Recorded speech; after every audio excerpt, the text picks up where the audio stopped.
اللهم صل وسلم وبارك على نبينا محمد وعلى آله وصحبه أجمعين. So inshallah tonight we'll continue with the recitation of Zad al-Mustaqni' al-Imam al-Hajjawi في الفقه الحنبلي, and maybe someone should turn it down a little bit. And we had stopped right towards the end of al-Janaiz. Today inshallah tonight we'll finish al-Janaiz and we'll start with Kitab al-Zakat. The assignment for this semester will be about Zakat.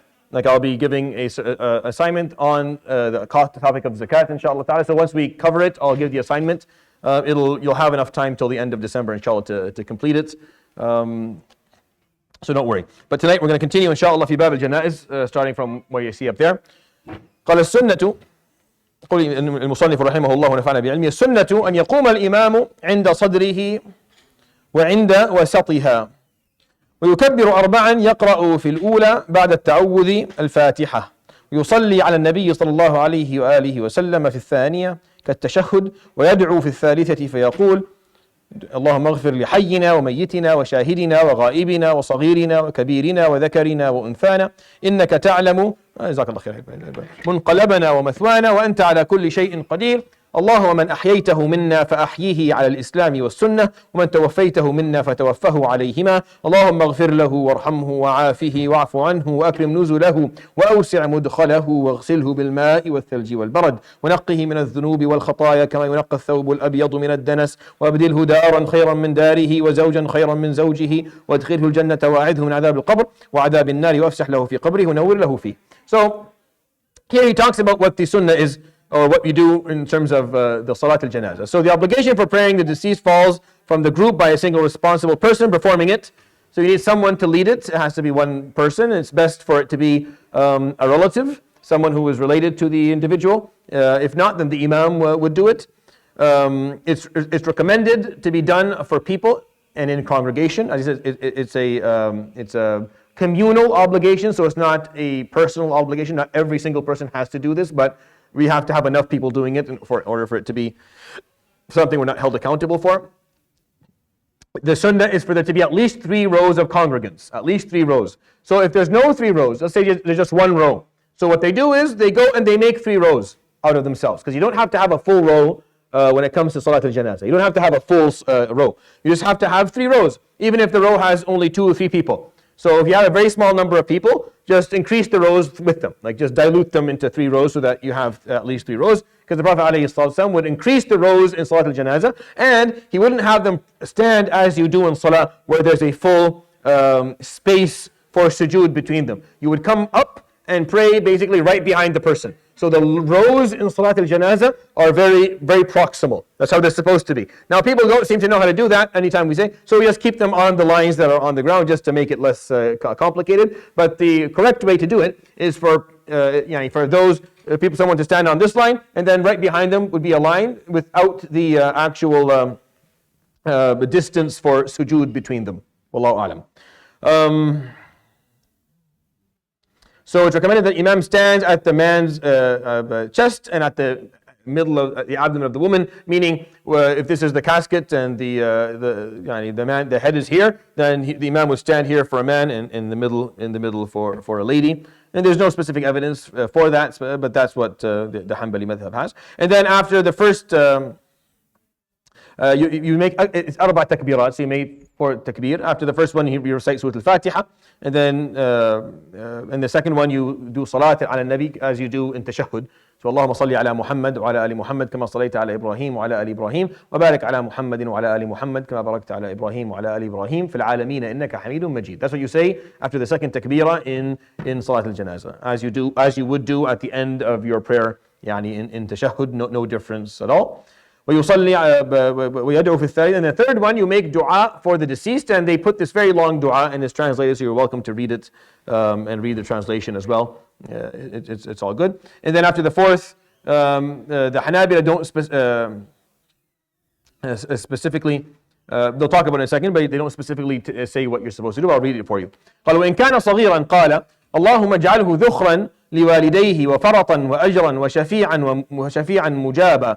اللهم ثقل به موازينهما وأعظم به أجورهما والحقه بصالح سلف المؤمنين واجعله في كفالة إبراهيم وقه برحمتك عذاب الجحيم. So if the person that deceased is a child, meaning they are not accountable yet, then you make dua for basically for the person who for his parents, that Allah subhanahu wa ta'ala grant through their perseverance upon their loss يعني a reward on the day of judgment. And he gave the example of this dua that you can make. ويقف بعد الرابعة قليلا ويسلم واحدة عن يمينه ويرفع يديه مع كل تكبيرة. So for the Hanabila, after the fourth takbirah, they don't have anything specific to be said.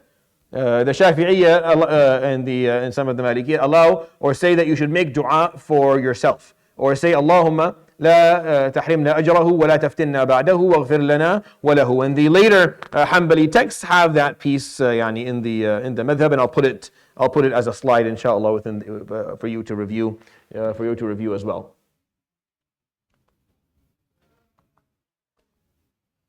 All right. And the Hanabila do one taslima.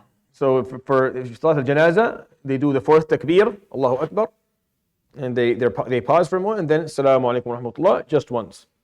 Shafi'i do both, and they have a dua that is said. But again, these differences are, and the Hanafis have a very different way for Salat al-Janazah, correct? Yeah, so you can do a comparison between the salats. It's not like this. And for the Hanabi, yarfa yadayhi ma kulli takbira. So every time you do takbirah for Salat al-Janazah, you put your hands up as you would do in Salah, which is right parallel to your shoulders with the hands open forward. فأربع تكبيرات with the hands held up. نعم. وواجبها قيام وتكبيرات أربع والفاتحة والصلاة على النبي صلى الله عليه وسلم ودعوة للميت والسلام ومن فاته شيء من التكبير قضاه على صفته.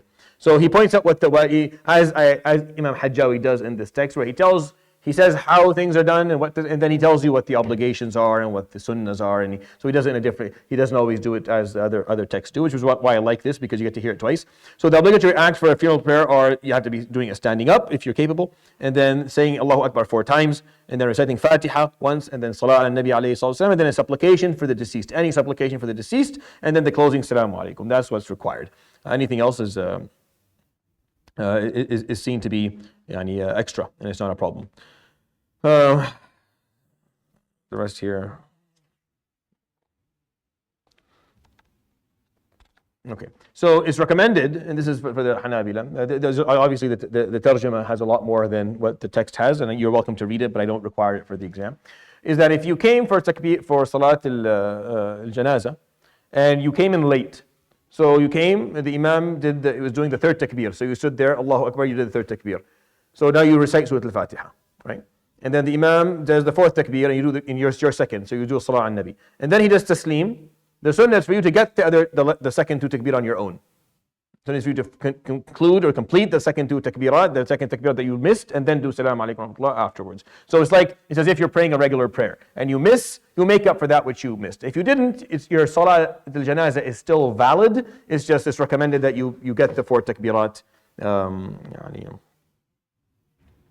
To make up what you missed. But if you don't, if you come in and there's only 1 takbir left for Salat al-Janazah with the Imam, you make it and then he does Salam alaikum, you do Salam alaikum, you're fine. You're not, obviously you can't do that in a regular prayer, but you can do that in Janazah. But the sunnah is for you to make up for the takbirat that you missed with the Imam once he does taslim. Now, ومن فاتته الصلاة عليه صلى على القبر وعلى غائب بالنية إلى شهر.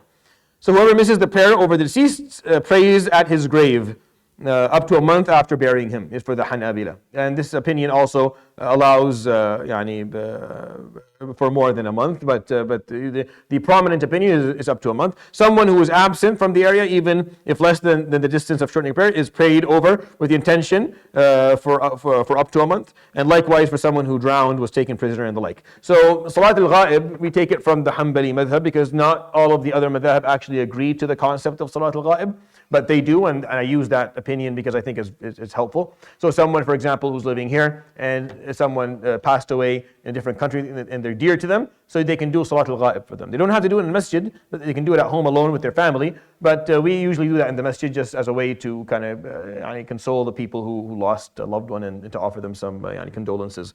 But it doesn't have to be. But then the Hanabi allow, and they allow it up to a month. But meaning that their prominent position is up to a month, but it's allowed for more than that as well. It's allowed for more than that, as well.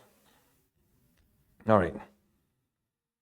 ولا يصلي الإمام على الغال ولا على قاتل نفسه ولا بأس بالصلاة عليه في المسجد. The highest imam or the imam of an entire village neither prays over a thief nor over someone who deliberately committed suicide.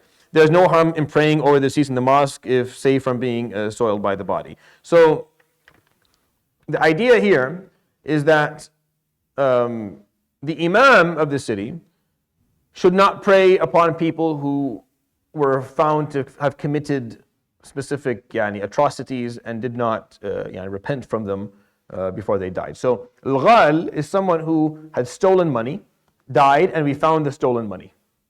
So this person didn't perform tawbah. How do we know he didn't perform tawbah? Because the money is still there. He didn't return the money back to where he took it. So we know this person died without a tawbah.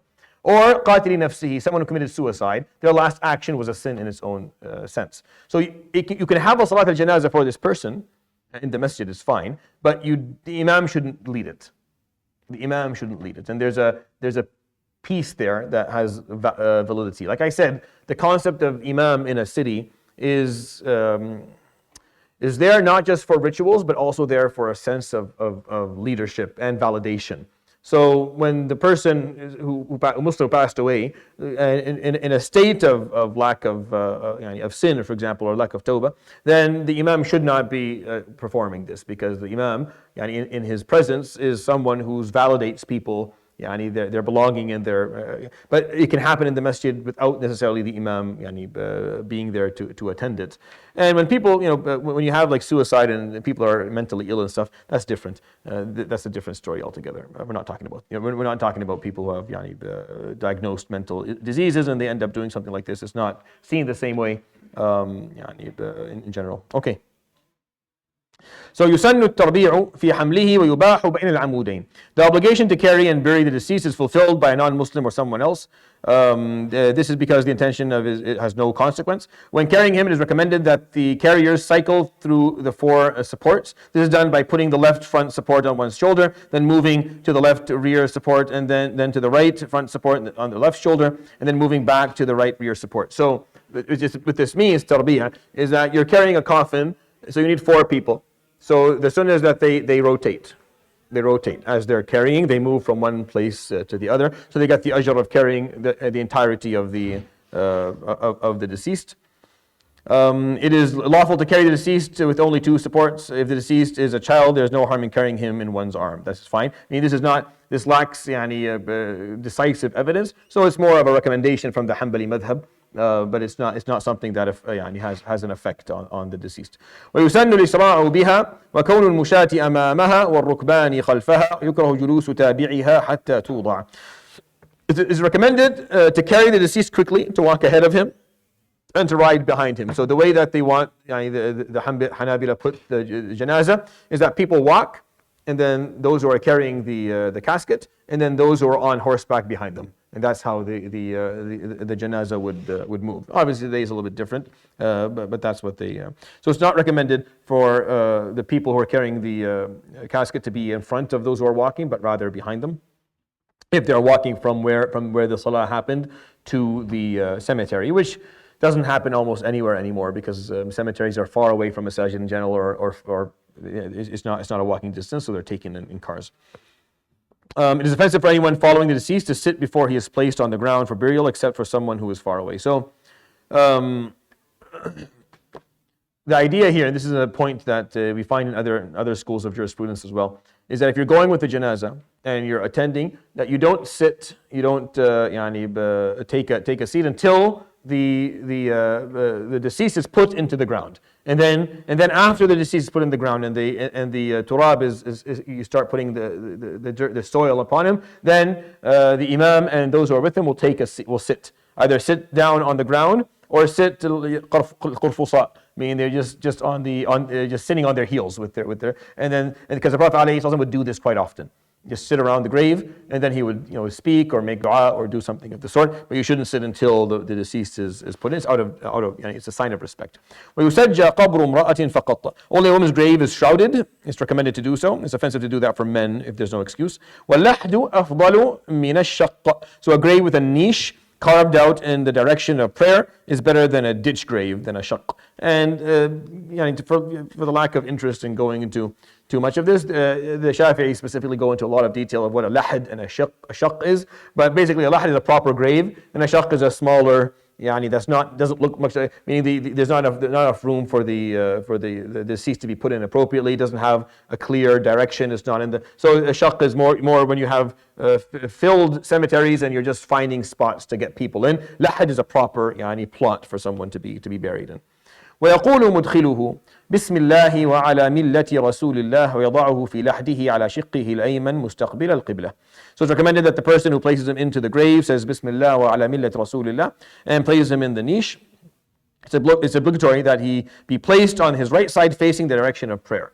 So the way the graves should be dug is that when the person passes away and they're put down on their right side, right? And the face is towards the Qibla. Not the head, the face. That makes sense? So that changes things. So if the Qibla is this way, I wouldn't be lying in my grave that way. No, I would be lying on my right side. So I'd be lying, falling that way. That's how it would be in the grave. It's not. I wouldn't be this way with my head towards the Qibla. It'd be my face towards the Qibla. I'm on my right side, facing the Qibla. That makes sense? So the graves should not be pointing towards the Qibla. The graves are basically perpendicular. They're not pointing towards the Qibla, if that makes sense. Okay. ويرفع القبر عن الأرض قدر شبر مسنما. The grave is raised one hand span above the ground with a rounded top, a mound of dirt. However, if the deceased is buried in an enemy land, al-harb, and it is too difficult to move him, it is better to make the grave level to the ground to conceal it. So this is a very prickly aspect of fiqh differences when it comes to what we are allowed to do with graves. I mean, how high can you go up on a grave versus how? So the Hanabila, interestingly enough, allow for a shibr, allow for this amount. Like it's a shibr is what, maybe 20 centimeters or something like that above the ground. And they allow for the dirt to be like a mountain, like the hump of a camel, musannam. And they allow for a shahid, obviously, to put something that says who the person is. They don't allow for building huge. And this is again a topic of a lot of disagreement among scholars when it comes to having graves with certain degree of. Having shrines are not supposed to happen. You shouldn't have a full shrine where people go in and they do something specifically inside. But you can have a grave that's a little bit above the ground, especially if it's the grave of a scholar or a mujahid or a shaheed or someone of significance. You can have that. Shrines are not something that we're supposed to have, even though we have a lot of them in the Muslim world. But it does come down to what the custom or the urf of the place is and how they deal with it. And how it's actually situated. So, and I don't know if this is talked about here. It probably isn't. I can't remember if it is or if it is not. It's been a bit too much. But I'll talk about it. It's not here. So when it comes to for a grave being in a masjid. So a grave being in a masjid is something that's called, and this is what to me is the more important discussion. In terms of how high a grave can be and how low, this is an issue that has a lot of back and forth. There's an opinion. The Hanabi and the four schools don't see it permissible for it to be higher than maybe half a meter or so, like the most Not the headstone. The headstone is different. The headstone can be whatever it. Yeah, but it's still, the headstone also has to be reasonable. It should not be anything different than the headstones around it. Like you shouldn't have a headstone for one grave that is 15 times bigger than. Yeah, it can go up. Yeah, it doesn't have to be on the floor. It can go up. Yeah, it can go up. Shahid, that's fine. But the grave itself, for it to be risen above the ground, their opinions here vary. Shrines are mostly frowned upon, within the four schools of jurisprudence for the most part, where you have where the grave is not even underground, meaning it's above the ground, it's in a casket, and it has like glass, and it's not supposed to be that way. And we have too many of them, unfortunately, in the Muslim world that should be properly situated. You can have a maqam, like someone, a grave space for a scholar where people where people go and they visit and make dua for the person. That's the problem is with the culture. When the culture is actually going and hoping that the person in the grave has something to do for you versus going and making dua to Allah subhanahu wa ta'ala, remembering the sacrifices and the knowledge that this person did. Like when you have, as a ummah, the people who are scholars and are mujahideen, these are people who help us put together our identity. So they're important to us, quite frankly. They're very important to us. So we have to actually, instead of ripping down graves and ruining spaces and ruining, we have to teach people to have the proper culture. So you have to have the right education so people come understand what the point is. What is the point when you go and visit someone's grave? If you go and visit a grave of a loved one, then there's a point for that. I mean, you remember death, you remember what they did, you remember their legacy, and it helps you, and it's supposed to motivate you, remind you of akhirah, and also motivate you to be a better person. And I used to love going when I was in Syria. I used to love going to Nawa. I have a friend, in Nawa specifically, who lives in Dearborn. He's an ICU physician. I used to visit him there, and we used to study together. He and I were in medicine together. He's also a hafid, mashallah alayhi.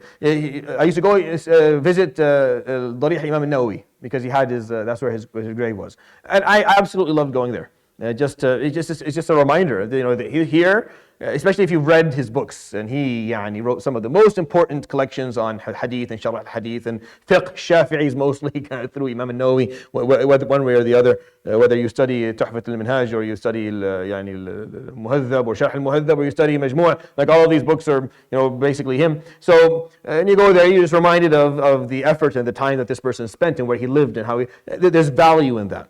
For qubur to be in masajid, it is not something that's agreed upon its impermissibility. There's permissibility for it, but it can't be in the direction of the qibla.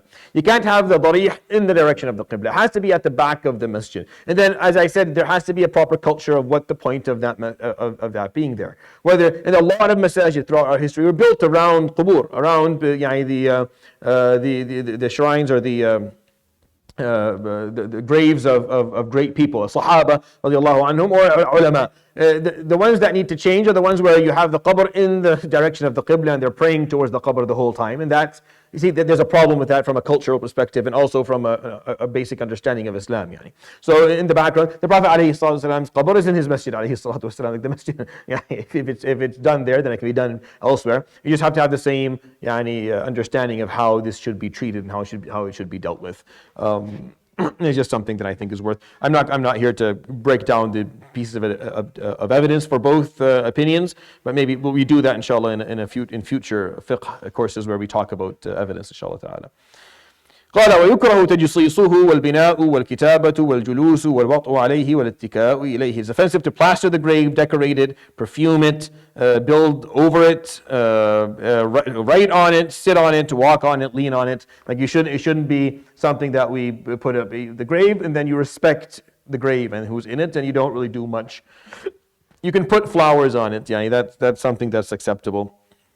But all the other things that he pointed out here are the makruh for the Hanabi. It's not haram, but it's makruh. I think going and putting, if that's a part of your culture, it's not something that's recommended. We don't recommend for you to go take flowers and put it on a grave. But some cultures have that as a part of what they do, especially on the days of Eid. I don't see a reason for it to be called out as a problem. It's really how people view graves and what they think they should be doing around them in terms of ibadah is what we want to fix. These small behaviors that are sentimental don't really mean that much.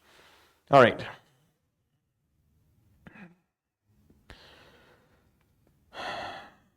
ويحرم فيه دفن اثنين فأكثر إلا لضرورة ويجعل بين كل اثنين حاجز من تراب.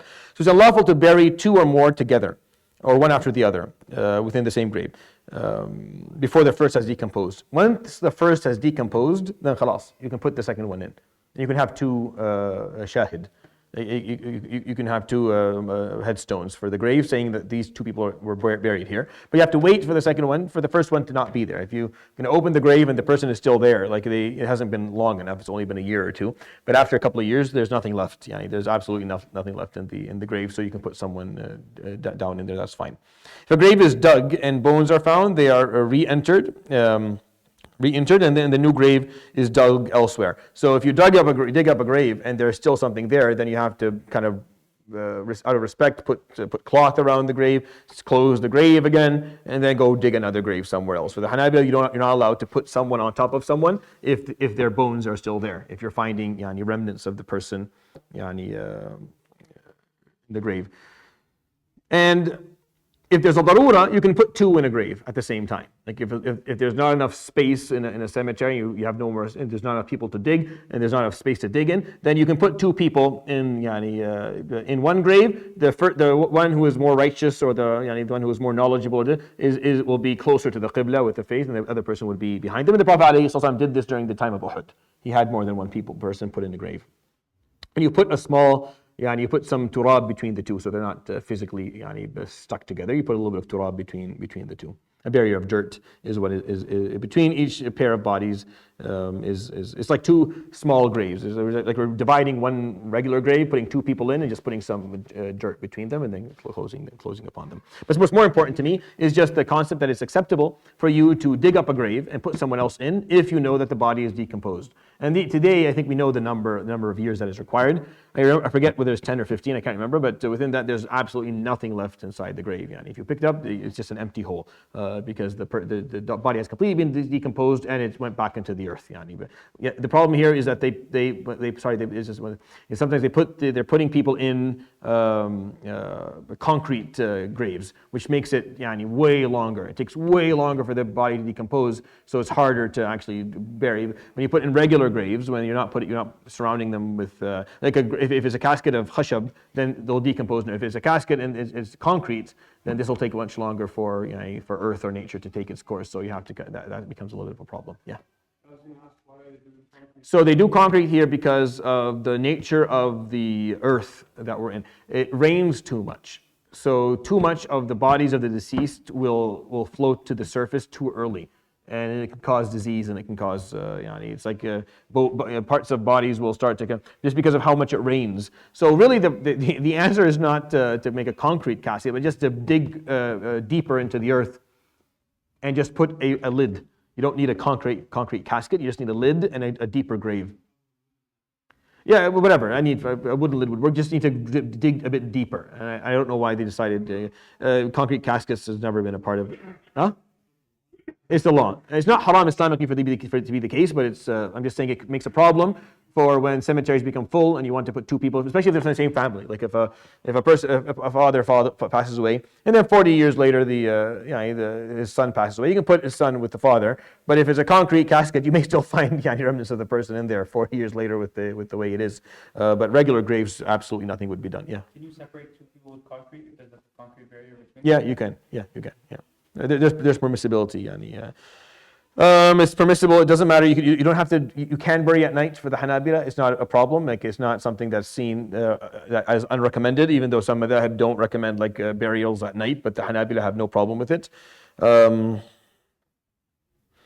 Yeah, I think that's all I need to want to talk about. وَلَا تُكْرَهُ الْقِرَاءَةُ عَلَى الْقَبْرِ. It's not offensive to recite the Quran upon a grave, like to stand in front of a grave and recite the Quran and offer the ajr of that qira'ah for the person who's deceased. For the Hanabila, that's fine. وَأَيُّ قُرْبَةٍ فَعَلَهَا وَجَعَلَ ثَوَابَهَا لِمَيِّتٍ مُسْلِمٍ أَوْ حَيٍّ نَفَعَهُ ذَلِكَ. Any pious act of supplication or istighfar or whatever good deed by a Muslim with the reward donated to someone deceased or living Muslim benefits that person, and that is what Imam Ahmad rahmatullah alayhi saw.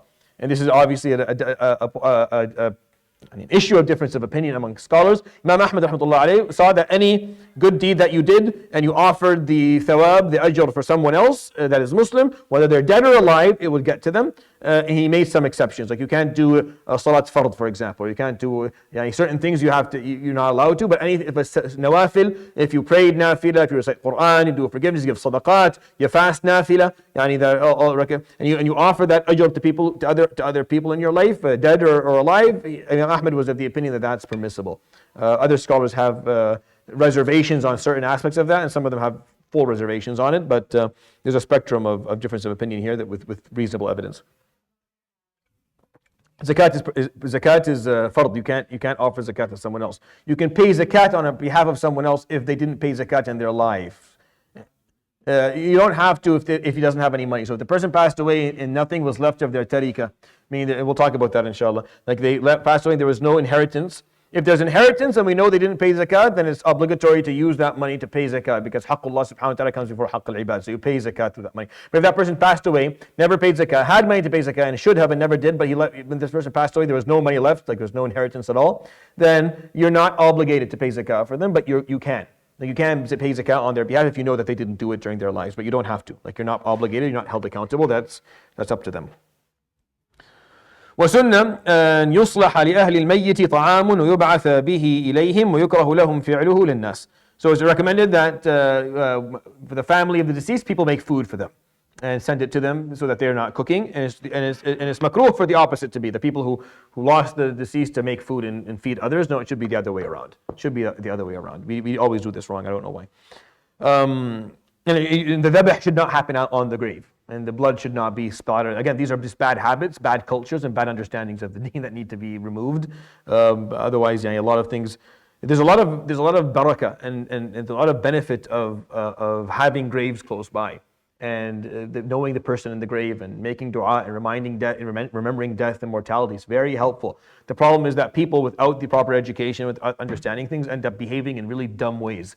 And these ways end up going into making producing more dumbness until you have like a complete different deen being generated out of one dumb action. And it just comes from lack of education. When there's good education, al-qubur, the Prophet ﷺ would visit al-Baqi' and visit Shuhada Uhud every week. He would go to 2 graveyards at least every single week, alayhi salatu wasalam. And we go to the graveyard when someone dies, that's it, or once on Eid. So we have that disconnection with our mortality. Wallahu a'lam.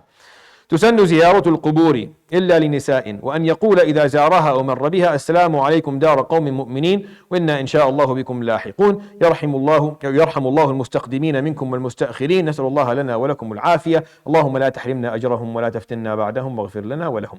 It's a prophetic norm to visit graves. And this is something that there's consensus upon. It's recommended that a visitor stand in front of the grave and close by it, just as visiting the deceased when alive, except for women.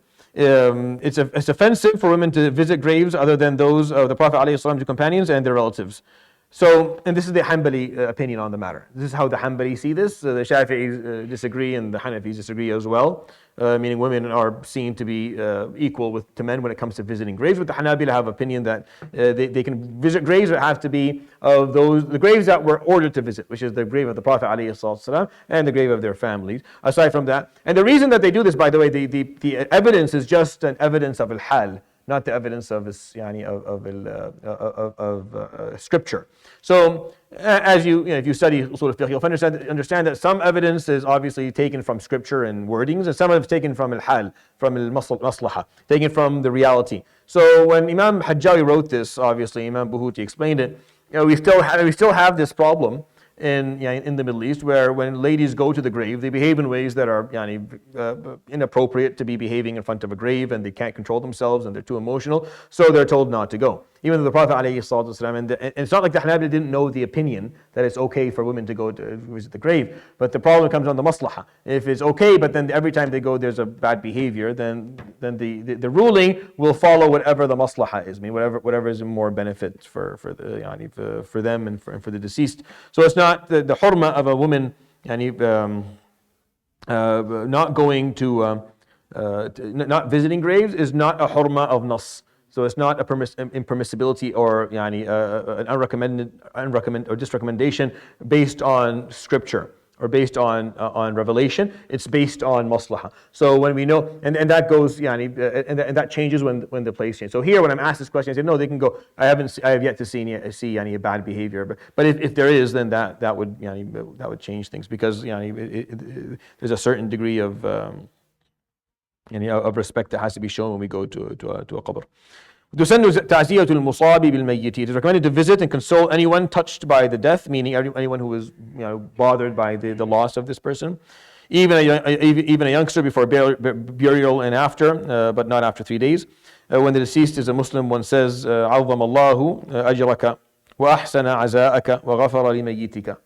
So this is what you say. People ask me this question a lot, so I'm just telling you. So what you say if you go for aza are these things. عظم الله أجرك وأحسن عزاءك وغفر لميتك. So it's in the translation there. Oh, I haven't moved this in 15 minutes, but it's here if you want to. There it is. Yeah, so you can memorize this if you want to, if you don't know what to say when someone passes away. It's okay it's permissible to visit non-Muslim graves as well. For the Hanbalis, it's permissible. So you can visit a non-Muslim grave, especially if it's a family member. You can visit their grave. But graves in general we're not discouraged from visiting graves unless we're going to go and misbehave. I'm trying to show you the thread in these rulings because it's really to me about understanding.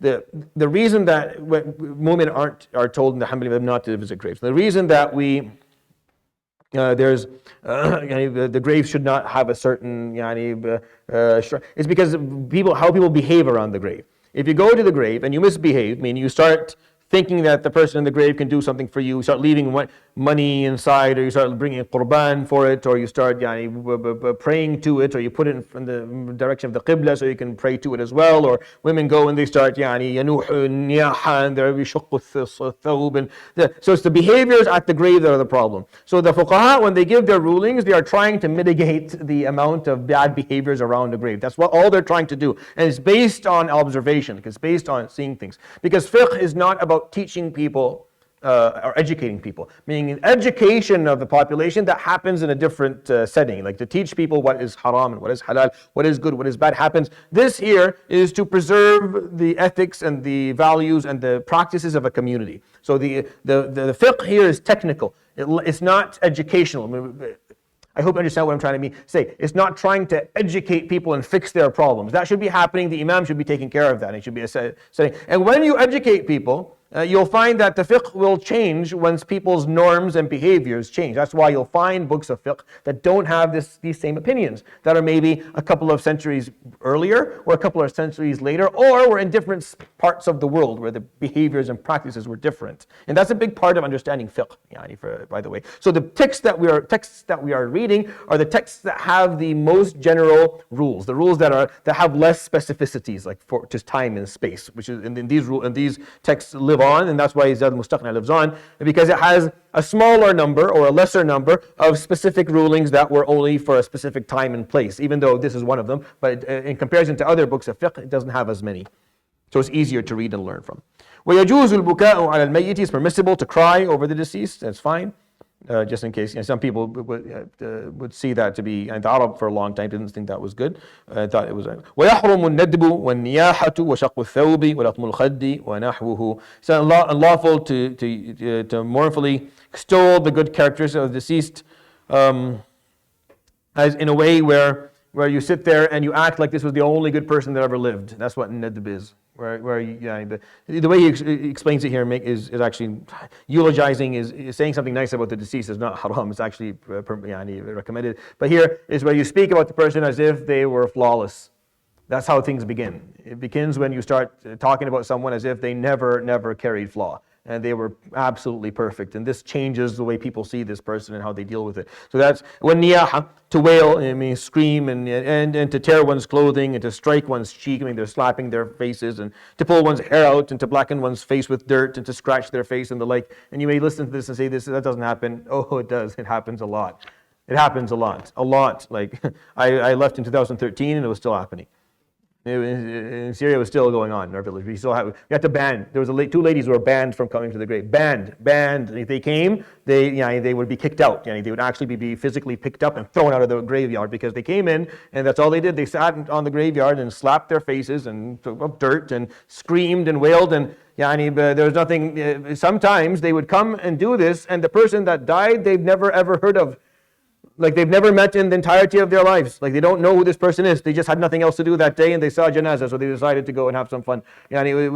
So these type of behaviors happen, unfortunately, often enough that it's a problem. Allah al-Musta'an. All right, so that's the end of Kitab al-Janaiz. It took longer than I was planning, but that's okay. I'm going to just start with a few I'm going to talk a little, just very briefly, a little bit about zakat, and then we'll let you go. At 9 o'clock you'll go, inshallah. But I want to start with zakat. The assignment for this course will be upon zakat, inshallah ta'ala, because I want you to walk away from this at least knowing well how zakat is paid and what's obligatory, because this is going to affect you more. قال تجب الزكاة بشروط خمسة: حرية وإسلام وملك نصاب واستقراره ومضي الحول في غير المعشر إلا نتاج السائمة وربح التجارة ولو لم يبلغ نصابا فإن حولهما حول أصلهما إن كان نصابا وإلا فمن كماله. Alright, there are 5 preconditions, and I'm going to point out where the Hanabila differ with the Jumhur on zakat, because every madhab has a little bit of has a certain ruling or aspect of zakat that they see that the other madhahib don't see. So there are 5 preconditions for zakat. First of all, and he's talking here, I think, for zakat being obligatory from livestock, anything extracted from the ground, gold and silver, and trade goods. And he doesn't really say where. I don't think he does that here, does he? Yeah, I don't think he says it. No, he does later on. Okay, perfect. Because what is the zakat owed on? Zakat is owed on livestock that are for milk purposes and for riding, and they have their own way it has its own way of being calculated. Fil zuru', from whatever you plant in the ground, like plants of something like aqwat, as in wheat and barley and whatnot. With thimar, meaning what you get off trees. وفي النقد الأثمان, meaning currency. I'm talking about specifically gold and silver and the like. وفي عروض التجارة, and that which you have put for selling, like that you have prepared for tijara. So these are the 5 categories where zakat. He doesn't put them out at the beginning, he points them out as we go along. I'm just letting you know beforehand what we're going to be talking about. So the first condition is being free. A slave does not pay zakat. The second condition is being a Muslim. It's not obligatory upon people who are not Muslim. The third condition is possessing the minimum amount. The minimum amount is called nisab. Know that word well, because it's important. It's very important to know that. Even if the person, even if the one who owns this wealth is a saghir. So if wealth is owned by a minor, by someone who is less than 18 years old, they're Muslim. If they're the nisab, there is zakah. It has to be paid by the person who is wasi, who is responsible for that money. So they have to pay zakah. The fourth condition is ownership of the wealth being established, meaning the person has to own the wealth, milk. If you own it partially, or if you don't own it, then it doesn't count. And this is a big deal for the Shafi'iyya and the Hanabila specifically. We talk about this more than the other 2 schools of jurisprudence in terms of tamamul milk. To have full ownership over something, because sometimes there'll be partnerships or part ownerships, or you don't have control of it, or if it's a fund put in a bank account and you can't touch it until you're whatever. So these things have different rulings because you don't have full ownership of this yet, and that it's full ownership that is needed. And we'll talk about it. I'm going to give you the examples, inshallah, as we go along. For now, just kind of memorize these, know these shurut well. Know them. You have to know these. Within zakah is not a long chapter, but it's a very important chapter, like word for word. I'm going to try and talk to you at the end, as we explain it. I'm going to tell you at the end, okay, how you pay your zakah, and then I'll tell you what it is that you need to get consultation for in terms of zakat that I can't offer you in this course, and I can't offer you in general because I don't know how to do it, especially when we're talking about investments and ashum, stocks and stuff like. I don't know how to do that actually. I don't actually know how to do all of it. So you need people who are specialized in that to help you calculate. I'll tell you how to do it with the possessions that you own and bank accounts and stuff. I'll teach you how to do it, inshallah. Well. The fourth condition is ownership. And the fifth condition is having possessed it for the duration of a lunar year, a hawl, for things from which tenths are not owed. And mu'ashshar. Mu'ashshar is when a tenth is owed, and he's being fancy here, rahmatullah alayhi, in the way he's putting things. But for those who are just learning fiqh, may find that confusing. There are certain things that you pay ushur. You pay a tenth. Like on your bank account, you don't pay it. Do you pay a tenth? What do you pay? What's the percentage? 2.5%, right? 2.5% is what you pay zakat on your money. But there are certain things amongst the 5 categories where you pay al-ushur, or half of that, 10% or 5%. And those are zuru' or thimar. Those you don't have to have a hawl. It doesn't have to be a full year. That's the moment that you get it out. For things from which tenths are not owed, grains, fruits, things taken from the ground, and honey. An exception to this is the offspring of livestock whose source of food is grazing and that are traded for profit, even if the number of offspring or the amount of profit do not reach the minimum amount. This is because their duration is the same as the duration of the original inventory if it had reached the minimum amount. So he goes into some degree of depth here. I'm happy to keep this away. So we can ignore this piece until I go through the rest of the of zakat. And I'll come back to this first sentence and I'll explain it again. And by that time, you'll get it a little bit better. So,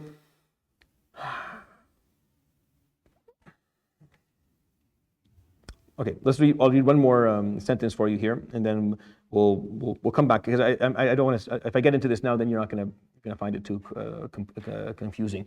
Which is why I like subhanallah Abu Shuja more, because it doesn't go this way. ومن كان له دين أو حق من صداق وغيره على ملء أو غيره أدى زكاته إذا قبضه لما مضى. Whoever is owed money or a right such as a dowry or the like, the price of a sold gold or investment money by someone who is able to fulfill it or anyone else, when he takes the possession of what he is owed, he pays zakat for what has passed. This is because he is capable of taking possession of it and benefiting from it.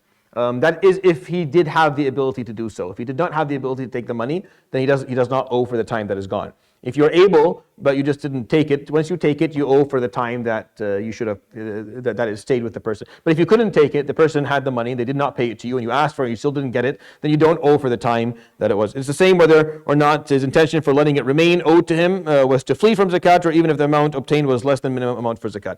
So, and this is to make sure that people don't leave money in the hands of some others, so they don't pay zakat. It's like, I'm going to put the money with you, right? In that way, it's my money in your hands, so I don't have to pay zakat because it's not with me.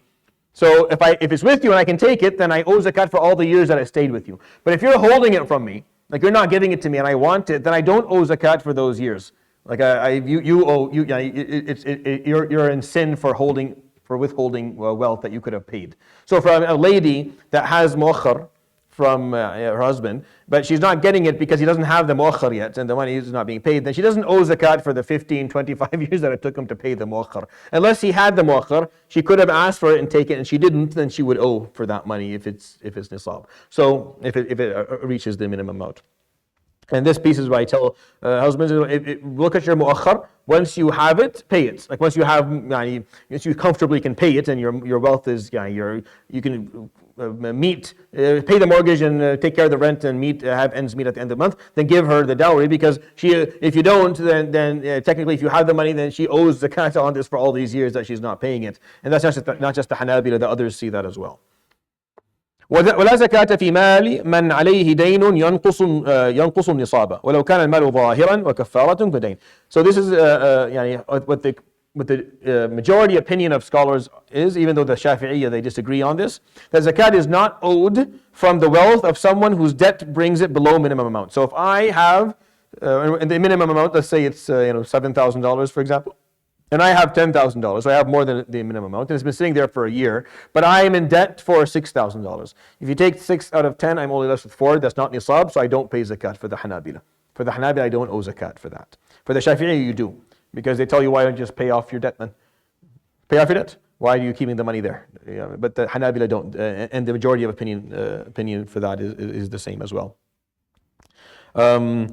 Even if the property subject to zakat is visible, like livestock, grain, and fruit, or even if it's an expiation, is the same as a debt. So if you have a kafara that you haven't paid yet, it also is seen as a debt. So you would have to, if you owe a kafara and owing it would make the money that you have less than nisab, then you don't owe zakat anymore for the Hanabila. Okay. All right, I'm going to stop with that just because it's 9:02. Next week we'll continue with zakat. We're going to get through it over maybe two lessons. We'll probably need 2 lessons. And then at the end of it, I'm going to come back and read this first, the translation, not the Arabic. The Arabic is simple, but the translation, because he goes into some detail that I think is helpful. But I think it's only helpful after I talk to you about like other aspects of what nisab is for each of these categories, how to pay it for each of these categories. Really, all that you are doing here in this country is just paying off urud al-tijara. You only have urud al-tijara. You only have things that are put for selling purposes. None of you are farmers. You don't own big orchards. You don't have livestock for milk, and you don't have naqd. You don't have athman. You don't have gold and silver. money is not gold and silver. Money, that currency that we carry, is not backed by gold. So it's just seen as a commodity, something that you sell. Yeah.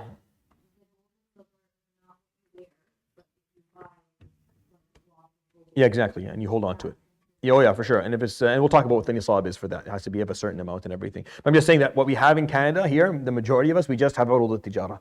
Therefore, we don't really, unless you're a farmer or you have to have some other, you have to be working some specific thing to have the other parts of zakah apply to you. So we're going to talk about urud al-tijara the most, just to make sure that you're comfortable with that, inshallah. I would advise that you read the zakat chapter from this book in full, because the assignment will be on it. So read the full chapter yourself, even read beforehand. Before we come here, read it so that when I explain it, it's clear to you, it's easier, because that's really, I want to make sure you learn this from this course for sure at the end of it. Barakallahu fikum.